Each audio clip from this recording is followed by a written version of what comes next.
Welcome back. It's now time to continue that conversation about security. The children, over 200 of them, students and children, are still in captivity. Women, over 200 of them, are still in captivity.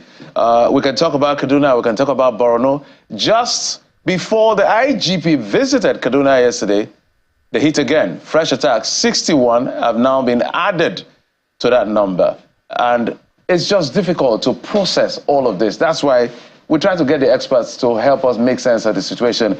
We're being joined via Zoom by a forensic and criminal intelligence specialist, is the MD Bell Protocol and Security Support Services Limited, Mr. Alfred Ononugbo. Mr. Ononugbo, thank you so much for coming on the program. Mr. Ononugbo, if you could help us unmute so we can have the conversation. I think your system is muted. Oh yeah, sorry about that. Absolutely, that's fine. You know, one of the things that has made it quite difficult for us to keep talking and having that composure is that children are involved in all of this. Now, what do you make of, whilst the children are still in captivity, we're awaiting their release? I think today is about the 7th day or 6th day or so. 6+ days now. They strike again. And then it's like this is a new normal. What do you make of this dangerous new normal? Well, let me, in my tradition, appreciate the men of the Nigerian Security Services for their efforts. I want to profoundly thank them for their effort to make Nigeria safe and secure. And may the Lord bless them. On the issue on ground, it's heartbreaking to think that this has become a norm.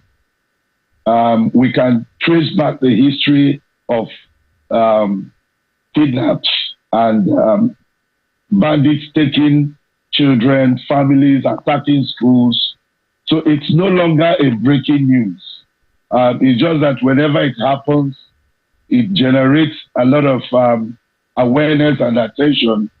And it's also giving the bandits opportunities and edge that they do not deserve, which is very unfortunate. It's also painful that as a nation at this stage in our struggles, that we have to grapple with this inhumanity to ourselves. So the development is getting scary. And it also speaks of the state of things of Nigeria. Here we have people who probably have lost hope. It's a statement that there seems to be an erosion of hope on the leadership and governance system that is presently being applied in our country. So there's a whole lot of questions coming up with these incessant kidnaps, and it's something that probably because of our discussions, we might point at few things for the consideration of those who are key stakeholders in this establishment, and then we will look at the way forward. When these attacks, kidnappings, killings, when they happen, there's always a lot of different things in the mix. Are they bandits? Are they terrorists? Are they criminals? Are they members of a community? Do they have backing within the community? How did they do it with such ease? I mean, 287 children, this time over 60 people. We've seen what happened in Borno State as well. So a lot of things are in the mix. And for a lot of people, they're thinking, so if we've had this for over 10 years, I mean, I'm going back to Chibok, but we know that this happened even before Chibok. We've had these issues before Chibok. And they ask, if we've had this for this long, we've thrown literally everything at it, and it doesn't seem to be changing. We're having things even worse, it would seem. Do we really need to begin to have that conversation around, okay, the communities, what do you really want? Are you okay with these bandits operating within your domain? For those ones who we've heard that seem to be collaborating, whether willingly or not, Is that a conversation we also need to be having? So we don't see this just from a perspective of try to send security forces at it. Let's have a conversation as well. Do you see that as an option? Well, obviously there are clear evidence of collusions. And I think it's not by accident. Nigeria over time has run on ethno-religious ideologies. And of course, the political dimension to it being added. Now we are suffering the economic perspective to the whole crisis. So you find that some of these activities cannot successfully take place without some form of inside facilitation. It's unfortunate that we buy into some harmful ideas. A few days back, I sent, I put up a chart on my status indicating that the way we have managed the generations of our youth seems to have left them with the options of crimes and criminalities. And it's become like a menace all over the place. We are battling bandits. We are battling poor political representations. We are battling cyber crimes. We are battling ethnic and religious, instigated hostilities. So these are the buy-ins. These are the low-hanging fruits that are, motivating these activities. And the earlier we identify and begin to deliberately address them, we might not see these developments abating. One, they are having access to money, and that money gives them weapons. It gives them some sort of strength because they are capable of engaging, they're capable of paying for intelligence, they are capable of acquiring weapons, they are capable of driving their agenda on the media. So they become a total government of themselves. And this is not just the bandits in the north, it's in the east, kidnappers all over the country. So the ethno dimension to this is that certain crimes are common in certain areas.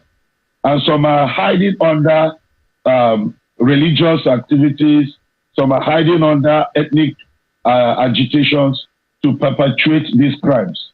So it's getting worrisome. And the sad side of it is that even our institutions, our security establishments have been infiltrated.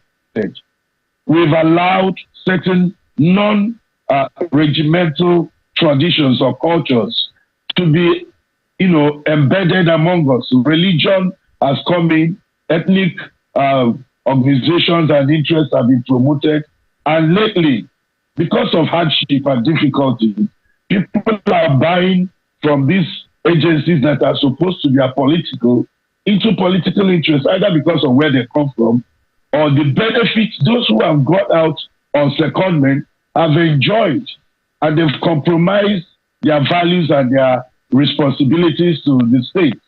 So these are incentives driving some of these things we are seeing. So the communities are involved, and even the establishment are suspect because, we have intelligence networks across the country. And one would wonder how bandits could move for miles and hours without being sighted, without anybody raising alarm, how the new people could come into a community. And no one dares to ask, who are you? What are you doing here? These people move with motorcycles, sometimes convoy of vehicles, and nobody's saying anything. Does it mean we don't have security personnel or agents in those local communities? I doubt if those people are, the allegiance of those personnel is still towards Nigeria. So these are some of the concerns. The president has been flying around the world since he became president, trying to market Nigeria to investors. But whilst he's doing that, these bandits or criminals or terrorists, sometimes we don't even know how to classify them, are busy going to school, picking up children, picking up women, picking up people, asking for ransom. Now the government is touting the idea, or this idea of state police.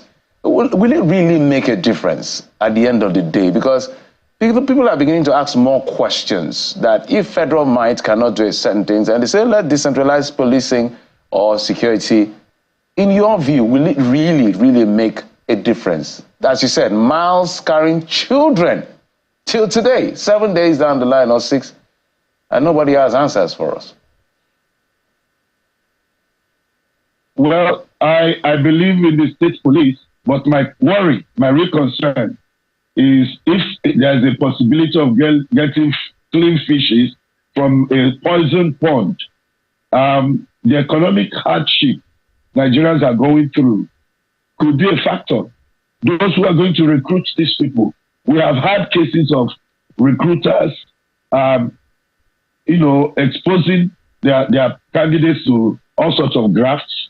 To be able to qualify, you have to sort out people and all that. I think we've come to a time in our national life, we need to reassess certain things. We need to begin to look at the options of aggressive national orientation. And we need to look at the issue of transparency by the leadership. If the leaders are transparent, if they are honest, if they are prudent, if the process that produces them are trustworthy, Nigerians might have more reasons to believe a politician when they are speaking. As it is today, look at what is happening in the National Assembly about the budget. I just listened to the last interview and I followed Mr. Epia and Shegu as they were discussing. And you could see a lot of Nigerians have lost hope in our institutions. I mean, this is the Senate of the Federal Republic of Nigeria. Contesting and contending issues brought a confidence before them and raising alarm. So if alarm is being raised from the red chamber, where policies and laws are made for Nigerians, you can now ask me, how do you enforce or apply those laws and who applies them? So it's a question of, we must create a conducive environment. We must give our people an orientation. We must, develop a mindset, a patriotic mindset. When people are not committed to a cause, you definitely cannot succeed. That, like the Bible would say, it says, a house divided against itself can never stand. It can't. So it's a principle that if we work together, if we set Nigeria as a goal to make it a better place, our collective contributions will drive this. So even if we go and establish state police, who are going to train these people? Where do you get them from?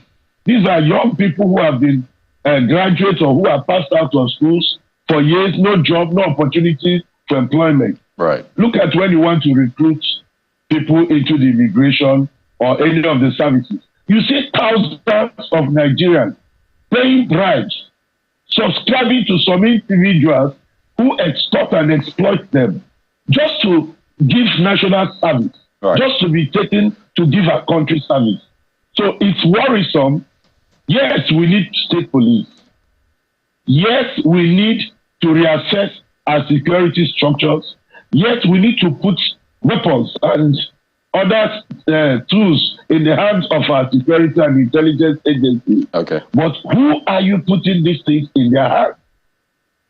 Big questions, really, because we should talk about the welfare enough. It was Vector, which we had on the show yesterday, and I was talking about, a certain barrack whose car park looks better than the barracks itself. So you wonder, what would you expect from the police officers who are treated like that, or security agencies? But I'd like us to wind down on this point. So we know, or we seem to know, the what that we're dealing with to some extent, right?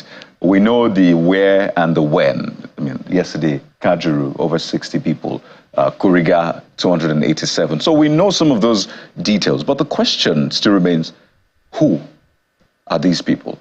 Why? And then that is tied to then what we're dealing with. It's a very tricky one.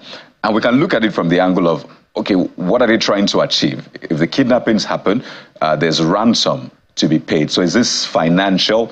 If the kidnapping happens again, there will be, at least there's expected to be more budgeting for security.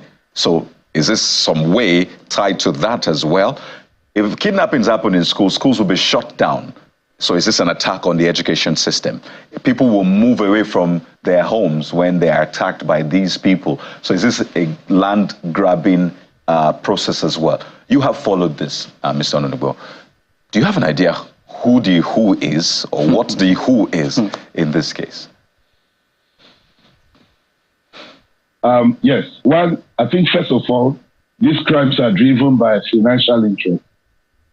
They have no agenda other than finance. A relation of mine was kidnapped in November, and the kidnappers told him, look, we've been in this business for 10 years. And from his description, they were not Nigerians. He's trying to make a sense that probably they are from Chad. Now, these guys do not know the communities. So they work in league with local intelligence. They have been around that community and those areas for a long time. Now, purely, I don't think they represent any religion or communities or anything other than economic interest. And it's sad because the fact that we've allowed crime to become a big enterprise, it's the most viable business these people have opted to do. Why? Because they know that there is no capacity by our security agencies to respond. Now, they take human beings as shields. So even if the security agencies would like to use maximum force, they would be incapable of doing that because they'll be thinking about the safety of the hostages they've taken with them. Thirdly, the resources to engage these things. Nigeria will begin to look at the technologies and, of course, take the issue of documentation. We don't have, well, we are working towards having a data bank of all Nigerians, all devices carry signals. We need to develop at a jet speed to catch up with where these guys are. They are not fighting for any religion. No religion promotes anybody going to take somebody and demand for ransom. Islam doesn't, Christianity doesn't, and I know even heathens do not do that. All right. So now that you said that, I remember it was popular when Abubakar Shakara was alive. We could say they take responsibility and they are very clear on what they want. Now we don't hear those things anymore. But you mentioned the issue of when Kayode asked about who. Whenever some of us hear things like they are foreigners invading our country, it's both obnoxious, sometimes ludicrous, that foreigners will come into our country, move this number of people, as powerful as our military is in the sub-region and across the continent. Please help us make sense how foreigners have found an enterprise of now moving even our children across miles, and we can't stop them. We don't understand that. Well, it's a factor of operational challenges by our agencies. The issue is, do our security agencies have the capacity? They have the manpower. And I'm one of the people that believe, or persons rather, that believe that Nigerians have the best security heads in this world. Because these same Nigerians, when they go to environments where they are empowered, they perform what even the people they've gone to work with, we regard as magic and miracles. So I believe that there is a need to reassess our security infrastructures. Yes. Now, these people are not cast from stone. They are foreigners. They pass through our border. Go to the border. You see what happens there. There are so many trucks people used to come in and go out of Nigeria that nobody is even, probably the Nigerian immigration do not have enough manpower to cover the porous borders of this country. Secondly, our communities are going through situations. So when people come, they have incentives, they settle in so well. We don't have a culture of a synergy between the Nigerians and the security agency. The average Nigerian doesn't see that it is our responsibility to escalate suspicious activities to the security agency. We are failing in that part. Security men are not magicians. Yes, they have their shortcomings. They have elements among them that are even worse than the kidnappers. However, the entire institution is intended and set up to serve Nigerians. So Nigerians have we must provide early and real-time intelligence, and also we want the system to provide us with men who are capable of interpreting this intelligence and deploying them for effective use. That is the missing gap. All right. Ms. Alfred Ononugbo, we must thank you for your thoughts and your insights on this, and we hope that this becomes history and never repeats itself, and we're praying that these children and these women should be released as quickly as possible. Ms. Alfred Ononugbo is a forensic and criminal intelligence specialist, the MD Bell Protocol and Security Support Services Limited. Thank you for coming on the program.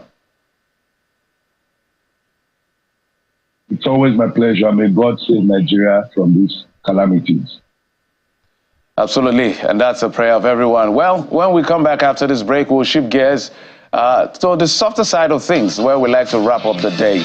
And so it's a good time for you to stay on the program. Join us again.